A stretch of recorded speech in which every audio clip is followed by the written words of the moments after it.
Everybody. It's great to see folks filtering in. We're going to give it just a couple more minutes and then we're going to dive in with tonight's presentation. But thank you so much for joining us here with your friends over at the ACLU of Vermont for our third Advocacy Academy session. So just hang on and we'll be starting the presentation momentarily.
All right. Well, I think it seems like folks have gotten in, and so I think we can jump in with the presentation and get started. So if we want to advance the slide, we'll walk you through what we're going to be doing tonight.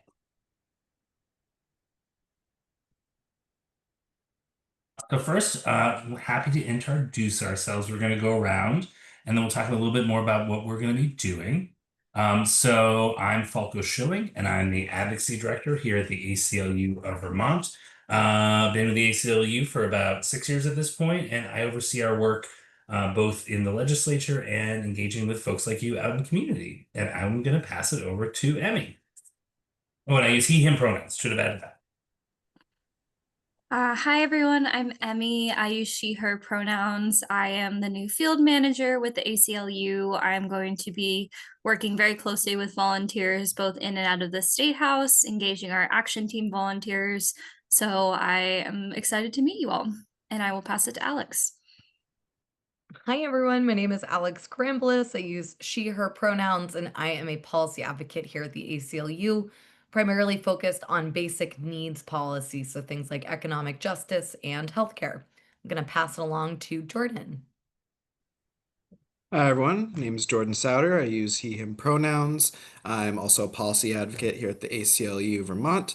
And I work on a lot of our criminal legal reform, prisoners' rights work, things largely encompassed in our Smart Justice campaign, and have also been involved in a lot of our firewall work involving immigration rights. Yeah, I think that's no one to pass to. All right, I'll pick it back up for a second before we dive in. So if you'll see in front of you now, we have tonight's agenda. We're getting through the welcomes and intros now. Then Emmy is going to take us through self-interest and story of self and how that leads into our work engaging community and our organizing work. I'm going to give a brief example of around why we organize and some successful campaign here in Vermont that I worked on a while ago that gives us some lessons we can apply to our work going forward. Then Jordan and Alex are going to walk you through using our voice, letters to the editor, and gender affirming care as a case study. How do we do that, and how do we make our case? And just so you know, as we go through the presentation tonight, feel free to drop questions in the chat as we go. If you want to pin your speaker, you can use the pin function, and that'll make sure that that person is central to your viewing tonight. And then we're going to follow up with emails and the links and the recording of this for folks afterwards who either registered or for all of you folks who've been here with us tonight. So without any further ado, I'm going to pass it over to Emmy, and we're going to dive into tonight's content. Awesome. Thank you, Falco. So first we're going to talk about something very near and dear to my heart, which is self-interest. So I am a community organizer by trade. And I think self-interest is the foundation of volunteering in the community. So that's why we're going to talk about it today. in order to get to the root of societal problems and maybe campaigns we want to get involved with civically, we also want to know ourselves and our motivations for why we want to get involved, write a letter, go to the state house, and all the factors that drive us as people in community. So self-interest we define as this tension point between selfishness and selflessness. And these are two words that have a lot of connotations around them. People often think of selfishness as a bad thing and selflessness as a good thing. Either one of them can be kind of detrimental in too large of quantities. So selflessness is a great thing to have when we're thinking about our community members. If it is out of balance, you're not able to take care of your own needs. And similarly, selfishness helps us keep in touch with what we need, how we move through the world. At too high of a level, we're forgetting about the rest of our community and wider needs. So there's this little spot in between the selflessness and selfishness. So what motivates us to participate and what motivates us for ourselves. And that is where the best organizing happens. So a lot of times participation comes from a really nice mix of the two of these, of what is my self-interest in this campaign, whether it's immigration, housing, gender affirming care, how am I connected to these, and how is the flourishing of my community members affecting my flourishing also, and vice versa. So it's really cool how we can identify ourselves and our own interests within the larger community, and also identify the community's interests in ourselves. And as it says down here, we must know our own motivations and values in order to be able to act on them, or in order to be able to sit down and write an LTE to our legislators. And as we learned from Alex in the last session, it is often true that our personal stories and experiences are extremely powerful, both in and out of the state house. Our legislators want to hear what Vermonters are experiencing. And so bringing your personal story in can be really incredible in a state house setting. So we're going to do a little activity. It's one of my favorite activities just to ground us in this concept of self-interest. And it's called Story of Self. You will need a piece of paper and a pen for this. If you do not have them available, you can also think about it in your brain and write them down later, or just think about it. Story of Self helps us understand and reflect on our motivations for action. And before we do this, I'm actually going to share a personal example so that you can all just see how I structure this. And there are many, many different ways to do Story of Self. But here's a little bit about me. So this is a beautiful rendition of me, Emmy. And I made 4 categories here. These are influential people in my life, influential media, influential events, and influential places. So I sat down about 2 days ago and said, what am I thinking about that's influencing me to take action in my community right now? Or take action with the ACLU? What drove me to apply for this job? And when I wrote all of this down, I was able to understand how all of these different factors came together to make me the civically minded person that I have become. So all of these categories you can change up as you would like. These are the ones that resonate with me. I have a bunch of influential people up here, big events in my life that I can say changed me as a person and allowed me to move forward and deeper and further into community with the people around me. And influential media is also a really cool one. Things that I've watched that totally inspired me. 13th is one I would highly recommend if you haven't seen it. And the places in my life where I made a lot of big life changes. I was in Montana for many years, and Montana is very special to me and my development of self. So I'm going to give you all about 5-ish minutes to just kind of start with your story of self. So if you want to write a few things down, when you think about your actions, what has influenced them? And this can be recent, it can be a long time ago, it can change. So I'm going to mute myself. I'll give everyone 5 minutes, and then we'll have a minute or two if anyone would like to share what they wrote down.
All right, everyone, I'm gonna give you about 1 more minute.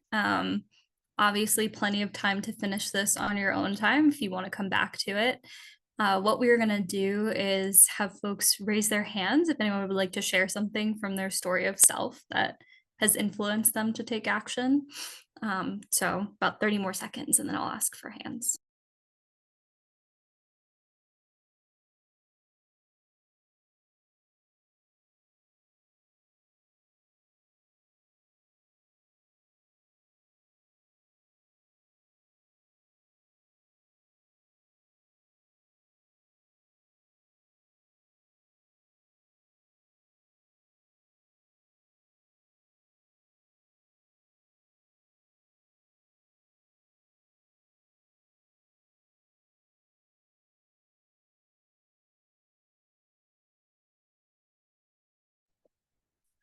All right. Would anyone like to share something from their own reflection? It can be as deep or as not deep as you would like it to be.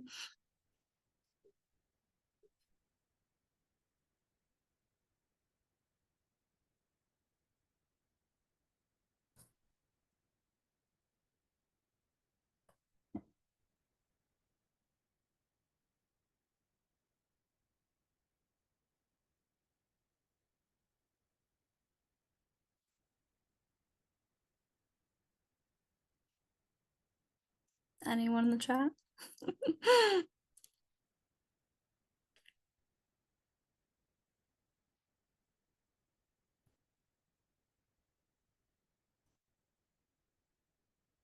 All right, I'll give everyone 30 more seconds. If you would like to keep it to yourself, that's totally fine.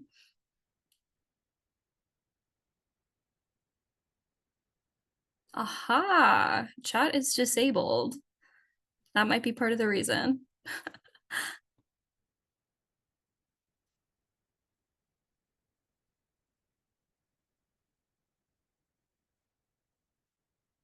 Oh, Falco, I think you're muted. I'm definitely on mute. No, I was gonna say, if you raise your hands, we will be able to allow folks to talk because we are in webinar mode now. So if you hit raise hand, we should be able to make it work. And if not, we will figure it out. But I'll give I everyone think another minute if they want to raise Nicole, their I think I hand. saw you raise your hand if you'd like us to unmute you.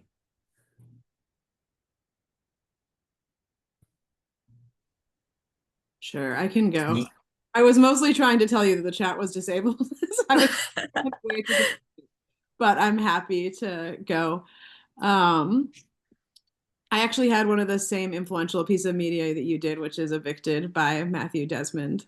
So Yeah, that's a great book. I'm glad. That is a big read right now if anyone needs a really good read. So thank you. Thank you for sharing. Anyone else would like to share anything from their list before we move on?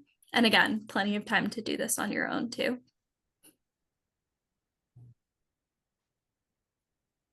I'll jump in since I'm already off mute and I know I need to go next.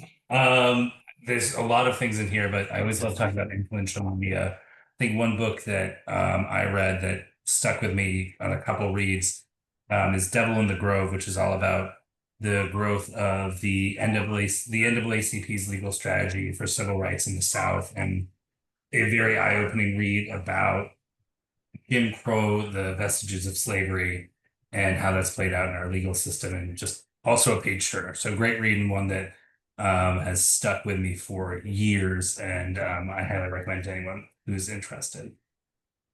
Cool. Thank you, Falco. And thank you all for participating in whatever capacity you did. Happy to talk about it if you would ever like to. But I will give it over to Falco to start in on our example of why we organize in Vermont.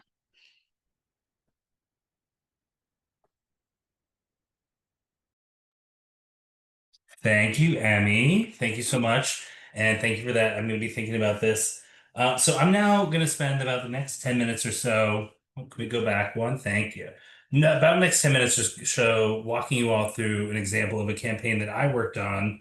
Actually, my first ever campaign when I was coming out of law school as a younger advocate, about 13 years ago, which to me both has influenced my work going forward, but shown me some of the real power of organizing and drives how I think about the work and what we can do here in Vermont as a state. So this is a case study about the Vermont Right to Know GMO campaign. And as a young, fresh out of law school advocate, I was brought on to help lead a campaign as a campaign director to try and simply get labels on food that contain genetically engineered ingredients. It sounds like a simple concept, but complicated in how you move it all forward. And so what we were trying to do is literally put something on food labels that says this was produced with genetic engineering. They had foods that were produced with genetic engineering. And central to this was a question of, can a state do that? Can a state require food labels?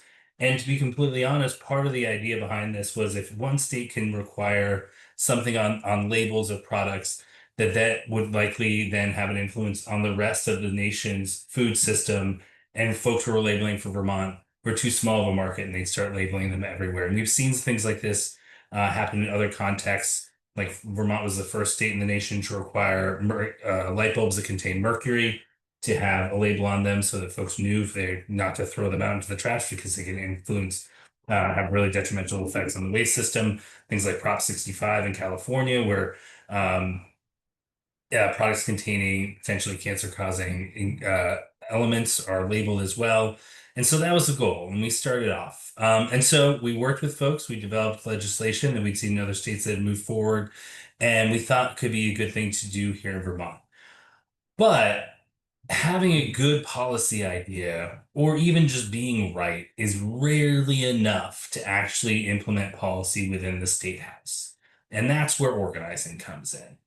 To be able to move something from an idea to reality in the legislative process or the administrative process, any process like this within politics, you need to have more than a good idea. You need to have organized folks in a campaign behind you. And also one thing that's very helpful in all of this, and I would say essential, is having a core value that you're organizing behind. And so we're going to talk a little bit more about how values plays into our messaging and how we communicate with folks a little later in the presentation. But for us, it was very simple. The core value is that people have a right to know what's in their food. And we started pretty much every conversation with that value statement. And it opened the door and it made it really hard for folks to say, I don't think people have a right to know what's in their food. And if they said yes, but that really opens the door for a conversation about how do we move forward from there. You've already agreed on the basic premise. And then how do we start moving from that point of agreement to something else? So having that core value to organize around is incredibly important. But when you're organizing, you need to have more than that. You need to have grassroots folks who are ready to engage in trying to move this policy forward, as well as coalition partners and what we call grass tops. So can we get to the next slide, please?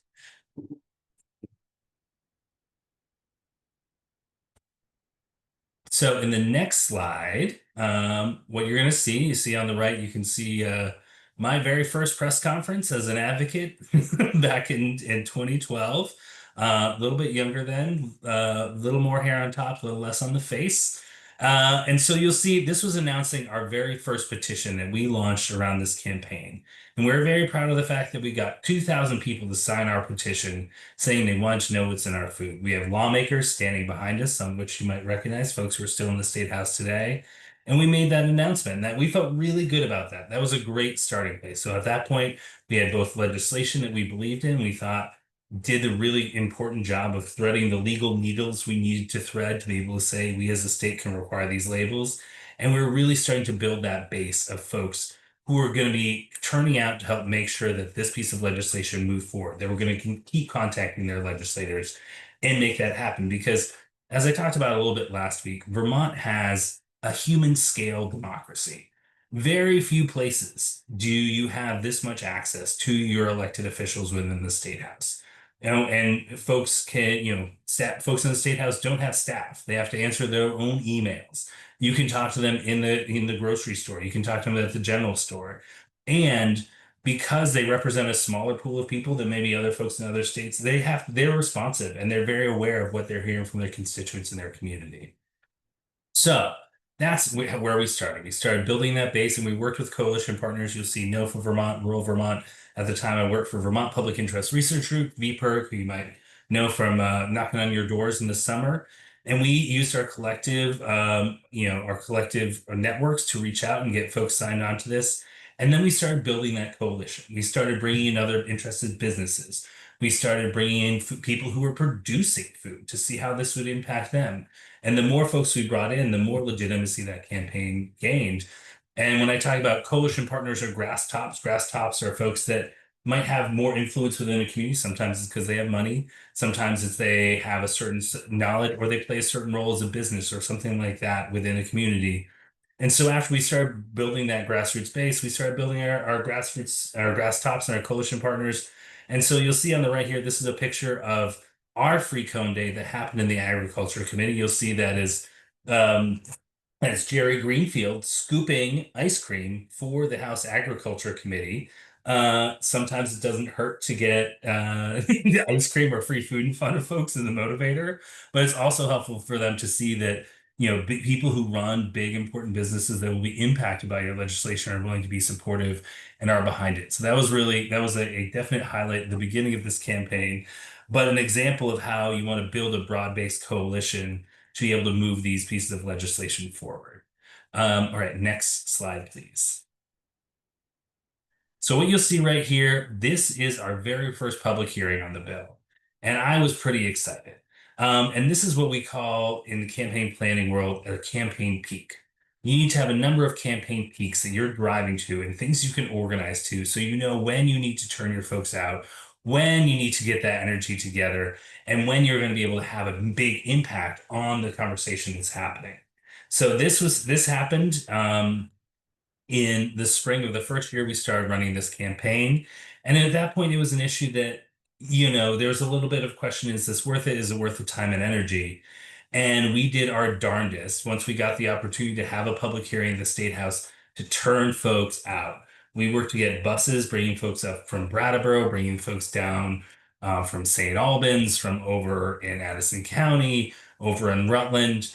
And we absolutely filled that chamber, but we had this really incredible rally on the State House steps. The first time I ever got to speak to a crowd of folks on the State House steps. I remember it like it was yesterday. But if we can go to the next slide, you'll see what it looked like inside the chamber. So we filled every single seat in that chamber with folks who are willing to stand up and tell their legislators that they want to see this piece of legislation passed. Everyone got 2 minutes to get in front of the legislators who are sitting at that little table in the center and share their voice. And in that evening, folks talked for 2 minutes apiece for 2 hours. And every single one of them asked the legislators to pass this piece of legislation. And in talking to the legislators afterwards, they relayed that it was one of the more powerful events that they experienced within their time as legislators. When you have that unified a voice, when you have that much passion, and you have folks who are willing to come out and come all the way up or down or over to Montpelier and take time out of their busy schedules to make sure that their legislators hear how important an issue is to them. So you go to the next slide. So then, we had our first year. The bill didn't pass in the first year, but that doesn't mean we give up. Most of these things, most important campaigns take more than 1 year to pass.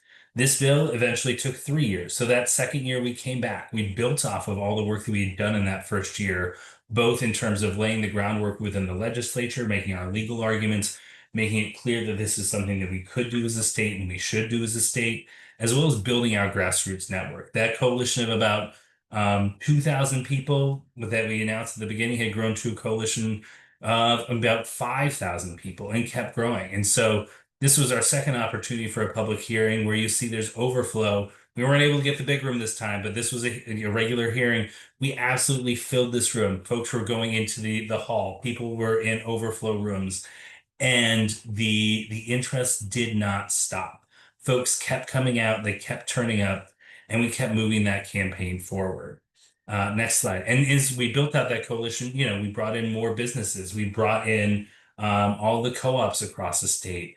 And the more people we got to stand up with one voice, the more important and more powerful this felt. This was our next major campaign peak. We had a giant rally. This was the March Against Monsanto. And you'll notice those State House steps look a lot more full than they did the time before, because as we built up that effort, as more people connected with with other folks, and as this turned into something that felt like something we really could do, more folks got energized, more folks got involved. And with that outside pressure into the building, we were actually able to pass it out of the House of Representatives. You go to the next slide. And I remember, this is a story that I've been telling for years, but I remember standing outside of the House chamber as this vote was about to happen. There was a Republican representative from Southern Vermont, and one of his colleagues asked him, he said, "So which way are you going to vote on this bill?" And he's like, "Oh, I'm voting yes." He said, "I thought you were against it." He's like, well, I'm not really for it, but I got 80 calls. 80 calls is too many. I can't ignore that. I'm going to vote yes. And for me, that was one of the clearest examples of the power of community organizing and its ability to make a difference in how folks think about and vote on issues, especially when they feel the need to be responsive to their constituents. And just I will also note very you saw the logo on the first slide. At this point in the campaign, we've gotten a little more professionalized. Down that bottom corner, that logo looks a little bit better. It's no longer one I created in Make Paint on my own laptop. And it just shows that there's growing momentum, growing interest. And that's often how these campaigns work. As you build that momentum, you start moving things forward, and that end goal looks and it starts looking a lot closer and a lot more achievable. So next slide. So within the legislative session, we work in a biennium process, which means once a bill is introduced in 1 year, it can be alive for 2 years until we elect a new legislature. So we passed the bill out of the House in the first year, and then we had a summer in between to do more organizing. And this is where the VPIRG Canvas folks went door to door across the entire state. And you'll see right in front of you, those are postcards filling up those boxes. There's at least one box of postcards for every single senator in the Senate. And all that we elected about 30,000 postcards. That's about 5% of the population of the state who are willing to put their name on a piece of paper saying, "I want you to pass this piece of legislation." And then there's someone you all might know in the middle. Bernie Sanders showed up to join us in presenting these boxes and celebrating the incredible work of all these young people that went door to door across the state, having conversations, getting people involved in the campaign, getting them motivated, and really getting them engaged. Next slide, please. And so then we had another rally. You can see it's wintertime now. The legislature was back in session, and we had to deliver all of those postcards. So folks turned out. That's us doing a training in the church basement here in Montpelier, getting folks prepared to go talk to their legislators and help move this thing forward. We are now in the Senate, which means that folks have bigger constituencies, and you've got to be able to turn out more people to be influential to key senators as they take their votes. So next slide, please. In these pictures, you're going to see us delivering those postcards and having some of those conversations. And this was not an easy thing to do. The outside pressure campaign from folks like the Grocery Manufacturers Association, the biotech industry, and others were really ramping up. Threats of lawsuit were being hurled around quite regularly. And it was well known that if the state passed this legislation, they would be sued. And that was one of the major hurdles we had to get over, less the idea that this is something folks should need to, should be able to know, but whether Vermont should go first and be out in front on this. And so this is what we needed to do. We need to let folks know that this is what their constituents wanted them to do, and their constituents would have their back when they did it. So next slide, please. And then that support continued to grow. You'll see some of these signs. These signs were popping up all over the state. We got photos on snowy dirt roads with people's dogs. There's a lot more photos I could have pulled from, but it was great. I'd just be driving down the road and I'd see that our distributed network of volunteers have been connecting with people in community, and that support was visible and it was tangible, not just to us in the campaign, but to folks who are making those decisions. Next slide, please. And then we also got help from some friends. So some of you might recognize Mr. Neil Young here. So we were able to work with folks from outside the state who were really impressed by what we were doing here in Vermont. And so Neil Young was there pitching his donation of $500,000 to help start what we call the Food Fight Fund, because the biggest hurdle in getting that through the Senate was the fact that people said we might get sued and that's going to cost us some money. Unless they didn't think we were going to lose, they just knew it was going to cost some money. So we started raising money and we got people ready, because one of the goals in our work as advocates is making it easier for people to say yes than it is to say no. Well, if we want to pass something. If we don't want to pass it, we make it a lot easier for them to say no. And that's what we did here. We kept knocking down the barriers that stood in front of people saying yes, whether it's I'm concerned what my constituents might say, I'm concerned about the money, I'm concerned about whatever. We did everything we could to take those barriers away from them being able to say yes. And then next slide, please. And then eventually the bill passed. You'll see we were probably my favorite cover of the Burlington Free Press ever. That was taken right after the House of Representatives voted to affirm what the Senate had done and send it to the governor's desk. And then you'll see Peter Shumlin signing the bill into law with one of our young activists who've been front and center, had been really involved in this campaign with the Senate pro tem.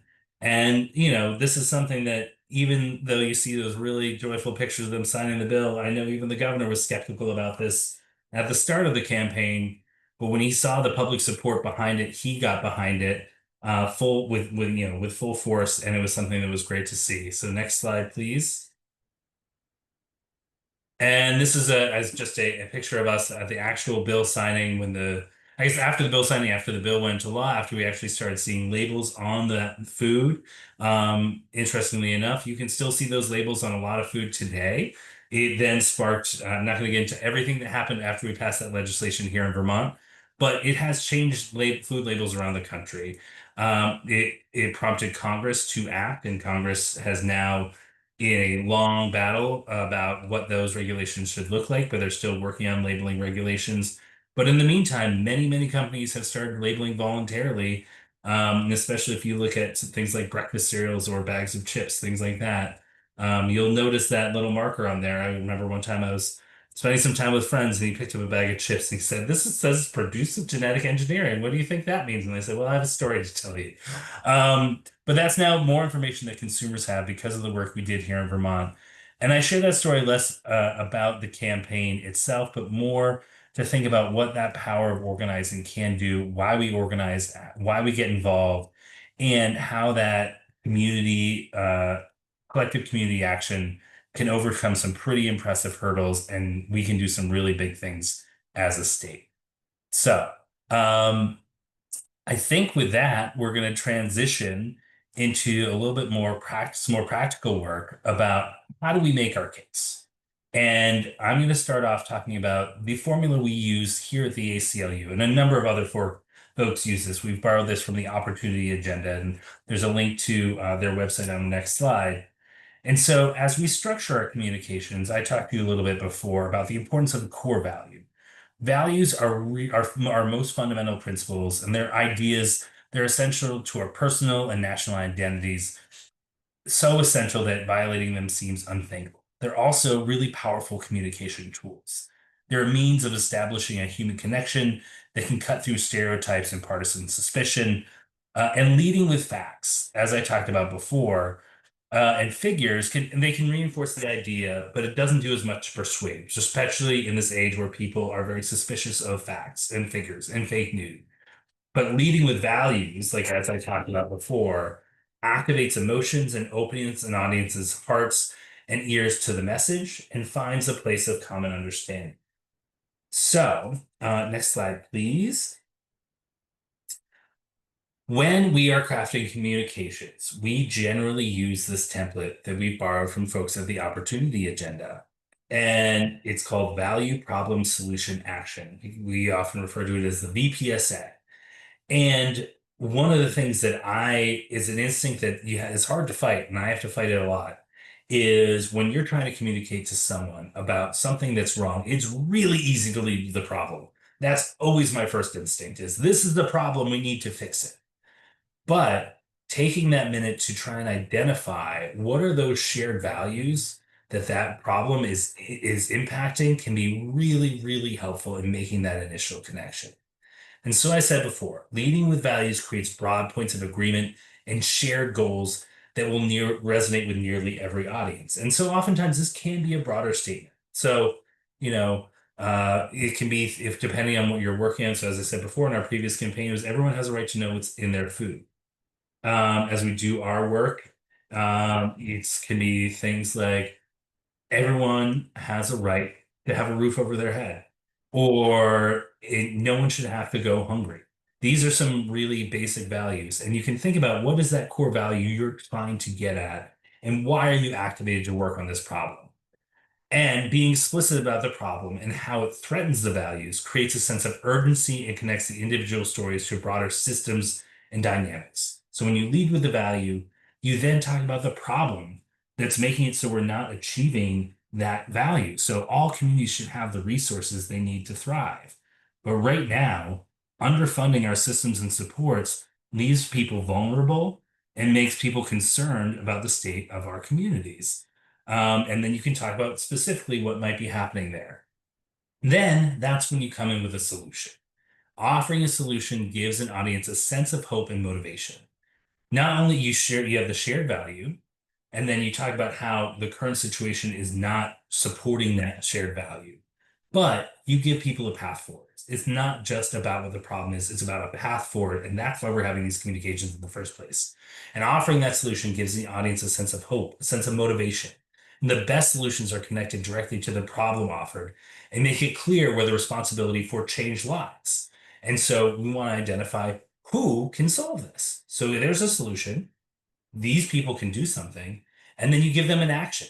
Assigning an action gives the audience a concrete next step that they can picture themselves doing and creates a feeling of urgency. So for us, often that's why, well, our action will be, and that's why we want you to support this bill. Vote yes, vote no.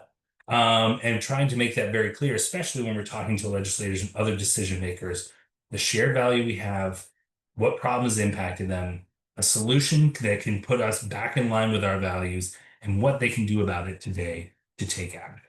And so if you want to learn more, you should go check out the Opportunity Agenda. Just Google Opportunity Agenda VPSA, or you can go to this website where I borrowed these very helpful summary slides from. And with that, I'm going to pass it over to Jordan to talk a little bit more about how you can incorporate this into your writing, specifically in letters to the editor, which are a really effective tool to get involved in work in our community and influence broader public debate and broader public opinion. Thanks, Falco. So, as Falco was saying, the VPSA structure is an incredible tool in helping people craft the messages that they want to convey and can be applied to a variety of communications. And one such communication tool that we frequently use and is a great way to get your message across to a wide range of people is a letter to the editor, or what you'll hear us call an LTE. So I'll be walking you all through what a letter to the editor is, how to best write one, and tips to most effectively express your position and give folks a call to action. Next slide, please. So first off, what is a letter to the editor? Simply put, it is a written way of sharing your thoughts and opinions with members of your community. LTEs are generally found in the first section of a newspaper on the editorial page and are written about a specific topic or issue. They can be a tool to influence readers by using facts, emotions, or even lived experience. And ideally, they are typically brief, somewhere between 200 or 300 words. So it's not like writing a dissertation. Next slide. Now, what's the best way to go about writing an LTE? For starters, you should understand and feel strongly about your topic. Before you sit down to write, make sure that the importance of your topic is clear to you. And the good news is that you don't need to be a quote unquote expert to write an LTE. There's no specialized knowledge required. As long as you understand the issue and why it matters to you, you'll have all the expertise that you'll need to write an LTE. Next slide. Now, you'll want to start off your letter strong, and so don't worry about offering a lot of facts or pieces of evidence. Your opening sentence should be trying to pull the reader in and grab their attention. And the best way to do that, as the VPSA framework tells us, is to try to start with a value that basically everyone can agree with. Think of it as the start of the journey you are trying to take your reader on. Next slide. And here's just a few examples. Let's say that you're writing about a particularly difficult topic where there might be a lot of pain out in the community. You could start off your letter with something like, "Our communities are struggling. We all know it and can feel it." Or maybe something to the effect of, "When we meet people's basic needs, such as housing, healthcare, or education, everyone can thrive." These are openings that help set the tone of the letter and give the reader insight as to what you'll be discussing in a way that connects with them on an emotional level. Next slide. The next thing is, of course, to explain why the issue is important. And it's important to do this in simple terms, right? We want to use plain language, that any reader can understand, because it's important to remember that the reader might not have the same background knowledge or interest that you might have on a given issue. So it's good to start with a basic understanding of the topic.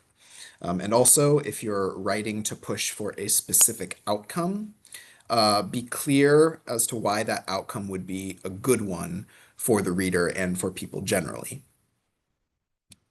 Next. And of course, when writing your letter, you'll want to make your case. Whether it's using data or lived experience, your letter should clearly explain why other people should care about this issue. Data like who's being impacted, and to what degree, or personal stories that tie human experiences to these issues are good pieces of evidence to use. And particularly if you are trying to criticize maybe a piece of legislation or various actions or inactions of state government, it's helpful to offer this type of information to help tell the full story. Slide. So then, after you've explained your issue and why it's important, and hopefully have energized your readers, you'll want to give them an action, something to do. It can be anything from visiting a website to learn more about a specific subject, could be attending events, or as we do frequently, calling their local legislator to support or oppose a particular bill. And when giving them an action, don't be afraid to name the impact of that action that you give them and how it will, impact their communities. Next slide. And then, of course, here are some more examples of calls to actions that we have used in the past, like invite your neighbors and loved ones to attend the National Day of Empathy, or call your local lawmakers to invest in solutions that address the root cause of crime and make our communities stronger, and to reject failed policies that rely on criminalization and incarceration. I pulled that one out especially because that second example is incredibly relevant to this upcoming legislative session. And so you might see some of that language used in our proposed LTE toolkits that we'll be sending out to our volunteers. Next slide. And lastly, don't forget to sign your letter. Newspapers generally won't print anonymous letters, and may also try to contact you to confirm that you wrote the letter before they choose to publish it. So be sure when writing your letter to write your full name. You can use your professional title if that's relevant, as well as your address, phone number, and email address, of course. Next slide. Okay, now actually lastly, here are just some general tips to be aware of when you're writing your LTE. First off, make sure that your letter is clear and to the point. Newspapers might not print every letter that it receives, so clear, well-written letters are more likely to be given more serious consideration of publication. We typically suggest having at least a few people proofread your letter before submitting it. And it might even be helpful to have someone who has no knowledge of your issue to see if they understand it by the end of the letter. Also, keep it brief. Like I said before, LTEs are concise and are typically no longer than 300 words. You'll also want to make sure that you address your letter correctly. If the newspaper editor's name is listed, you can go ahead and address it to them. Otherwise, you can just write to the editor of, and then insert the name of the newspaper. And of course, if you're sending it to multiple newspapers, then you can just simply say to the editor, and that's usually fine by them. And then the last tip that I have is be sure to check the rules of publication. Newspapers have different rules about how to submit LTEs. Some of them might accept them through email, while others might require you to use a specific form on their website. It varies from newspaper to newspaper. And if you're not sure, please feel free to reach out to us for guidance. We have a lot of experience in submitting LTEs, and we would absolutely love to help you go through that process. And now with that, I'm going to hand it off to Alex to walk you through an example of how you might draft an LTE using one of our current key policy priorities. So Alex, all yours. Great. Thank you so much, Jordan. And we can go to the next slide. Okay, so we wanted to highlight one policy area, hoping that this can inspire some folks to perhaps write a letter to the editor on this issue. And then we'll go into kind of how you would craft your letter based on the framework that we previously discussed. And so this policy topic is protecting access to gender affirming care. And this is one of the more urgent issues that we are monitoring and putting policy forward on this year.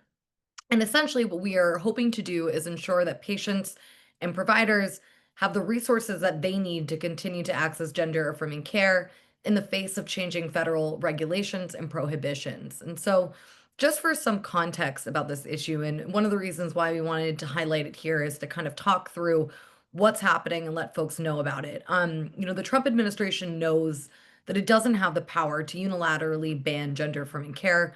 So instead, it's trying to change the rules for receiving Medicare and Medicaid funding. This move threatens healthcare access for everyone unless our communities are willing to abandon trans youth, and that's not an option. And so Vermont needs to uphold its commitment to provide health care for all members of our community.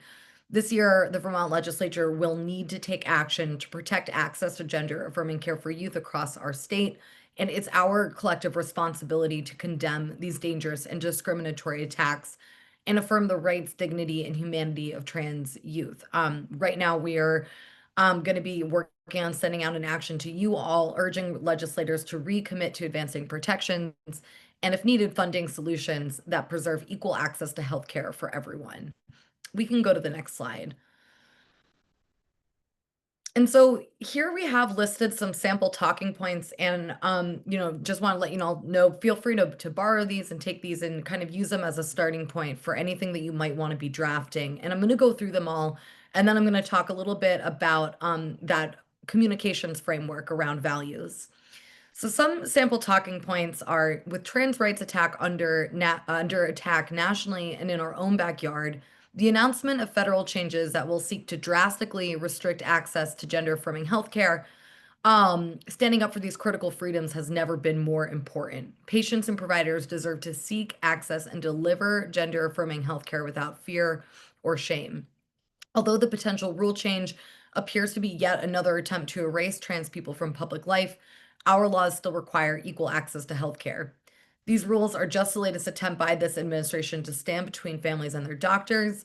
Decisions about a young person's healthcare should rest with families and doctors, not politicians. Parents don't need or want the federal government dictating their family's personal healthcare decisions. We all deserve the freedom to be ourselves, including the right to determine what's right for our bodies and lives. I urge the legislature to recommit to advancing protections that uplift trans people and supporting creative solutions that ensure gender affirming care remains accessible and affordable, no matter what happens in Washington. And so I wanted to read through these all, but I just want to say, from more of a high level perspective, this is just to provide some helpful context to you all if this is a topic that you want to write about. If I were to look at this issue and look at some of these talking points and think through how I might craft a letter to the editor, I would start with my value statement. And it really, it can really be quite simple. And just to reiterate what other folks on our team have said, the goal of a value statement is to pull people in and to make a statement that it would be really hard for other people to disagree with. For example, if I were to say, all people deserve access to healthcare, I think that that's a statement that most people can agree with. So that would be my starting point. Then I would talk about the problem. I might want to talk about threats to funding. I might want to talk about the broader actions of the Trump administration in their attempts to erase trans people from public life. And then I would talk about the solution, which is finding state funding should federal cuts come down. And then the action would be to contact our legislators and let them know that this is an issue that we want them to prioritize. And I just want to say, kind of across the board, for anything that you write, you can always put contacting your legislators as an action. It doesn't necessarily need to be during the legislative session, although I will say that contacting legislators when there is a vote coming down is certainly a very impactful form of communication. That's something that you can draw on for anything that you write about. And we definitely encourage you to do so. The more conversations that people have with their representatives, the more effective those representatives are going to be. So that wraps up my example. Certainly open to any questions that might arise, whether it's about this policy or anything else that we discussed during the session.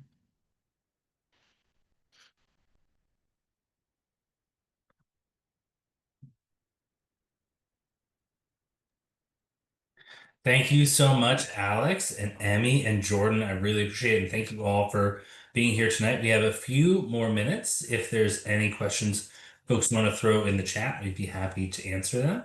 But if not, we'll wrap it up and look forward to seeing folks for our next installment of our Advocacy Academy, which will be a little bit different. It's going to focus on know your rights training and know your responsibilities.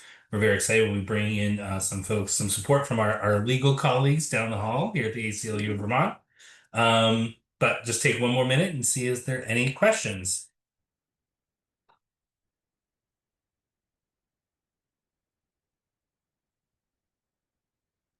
I'm seeing a question in the chat asking, how do we know what is coming up for the legislature to be discussing? And that is a great question. And I think, obviously I want to put in a plug for our advocacy team here and let you all know that we will certainly be providing outreach to you all on legislative movement when the session opens. And so, please stay tuned for that. You can receive those emails if you sign up for our general email list or through our action team, which I think will provide information with more frequency. But I don't know if other folks from our team have other places that they go for information. There's a whole host of organizations that do provide legislative updates based off of different issue areas. And so if you have a question about a specific issue area, definitely feel free to let us know and we can provide you with some of those resources. But I also want to open it up to other folks' ideas. I just dropped this in the chat. This is for folks who are interested. This is about our Firewall for Freedom work, which is a number of different policy initiatives we're going to be advancing here at the ACLU of Vermont with a number of our different partners, specifically focused on pushing back against abuses of power coming from Washington. So those are some of the things we hope to be talking about this coming year. But I will say that the number of the folks on this on this call, Jordan, Alex, and I just finished speaking with the Speaker of the House, and I think a number of the issues that are going to come up generally are the ones that you'd expect, trying to address some of the bigger problems that our state is facing, things like lack of access to housing, and affordability of healthcare. And then, there's been a lot of conversation about education reform. Those three, I think, are not going anywhere and perpetual conversations that need to be happening. But we're going to be doing our best to raise up a number of these initiatives right here, as well as others that we think are really important. Oh, I accidentally did not send that to everyone. It'll be in the chat now. Can folks see that? I also just wanted to say on that point, I really aspire to keep folks in the loop who are on the email list about like what's happening in the session, like hopefully on a weekly basis. So we'll be able to check in and say, this is what's moving this week. Next week, this is what we're looking towards. Things move really fast in a session. So you kind of have to be in it all the time, but we're really hoping to keep everyone updated from week to week as things move. So please sign up for our email list as a plug. Yeah, thank you for that, Emmy. And I'm dropping another link in the chat. And this is for our action team. And I think a number of you probably are already on this action team if you're joining us here. But this is a list of folks who we are trying to make sure stay up to date, even more than our general email list. So get direct emails from Emmy about what's happening. You'll probably get some more direct communications about opportunities to take action that might not go out to our whole wider list. But it's a great way to stay in the loop. And these are the folks that we're going to be working with most closely as we head into this session. So if you're not on that list, consider signing up. But if you also just want to join our email list, that you can do that by just going to our website, which is acluvt.org.